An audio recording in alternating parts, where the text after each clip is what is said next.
करने जा रहा हूँ मैं पीसीबी का, आज पोस्टमार्टम करने जा रहा हूँ वहाब रियाज का, और आज पोस्टमार्टम करूंगा पाकिस्तान टीम का। तो आप एंड तक वीडियो लाजमी देखिए। वीडियो अच्छी लगी तो कमेंट सेक्शन में अपनी राय जरूर दीजिएगा। अगर वीडियो बुरी लगी तो तनकीद लाजमी करिएगा, क्योंकि मैं तनकीद करने वालों को पसंद करता हूँ, क्योंकि मैं सीख रहा हूँ और सीखता रहूंगा।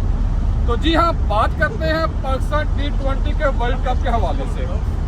देखें, फिर वही हुआ जो उम्मीद थी, क्योंकि इससे ज़्यादा तो उनसे उम्मीद नहीं थी कि ये पाकिस्तान T20 वर्ल्ड कप में कोई अच्छी कारकर्दगी करते। क्यों करते, किस तरह करते, सवाल ही नहीं था पैदा होता।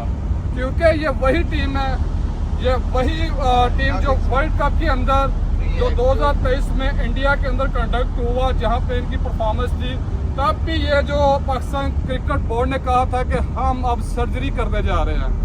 इससे पहले एशिया कप हुआ था, तो आपको याद होगा कि एशिया कप में ये जो श्रीलंका से फाइनल हारी, किस तरह हारी, कितनी बुरी तरह ये शिकस्त खा चुकी थी अपना श्रीलंका के अंदर।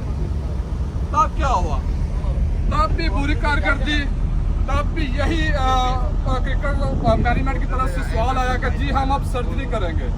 अब भी वही हुआ। यूएसए की टीम से जो हमारी टीम अभी रिसेंटली अपना मैच हारी है, उसके बाद इंडिया से फिर 2 मैच जीत गई, फिर अगर मगर की कहानी शुरू होगी। सवाल ये पैदा होता है, और मैं ये पूछना चाहता हूँ और ये बात करना चाहता हूँ कि हम जैसे, मेरे जैसे करोड़ों ने, सैकड़ों की तादाद में जो आज क्रिकेट छोड़ चुके हैं, इस वजह से नफरत हो गई है कि क्योंकि ये जो 2011 में सेमीफाइनल हुआ था, तब भी क्रिकेट छोड़ दी थी, इसलिए कि क्योंकि ये क्रिकेट से साफ मुखलिस नहीं है। देखिए, यूएसए की टीम जो पार्ट टाइम जॉब करते हैं और साथ क्रिकेट खेलते हैं, आज वो टॉप पे है और सुपर 8 के मरहले में शुरू हो गया। और मैं अवाम को एक ये बात बता देना चाहता हूँ, कोई उम्मीद ना रखें, ये वही करप्ट हैं जो इलेक्शन के अंदर 8 फरवरी को होने वाला इलेक्शन 9 फरवरी को चेंज कर दिया गया था, जो करप्ट रास्ते से गवर्नमेंट में आए और करप्ट रास्ते से पीसीबी के चेयरमैन बने। वो मैनेजमेंट, वो चोर जो आज क्या करेंगे, कुछ नहीं करेंगे, जिनको करप्शन की आदत पड़ गई है।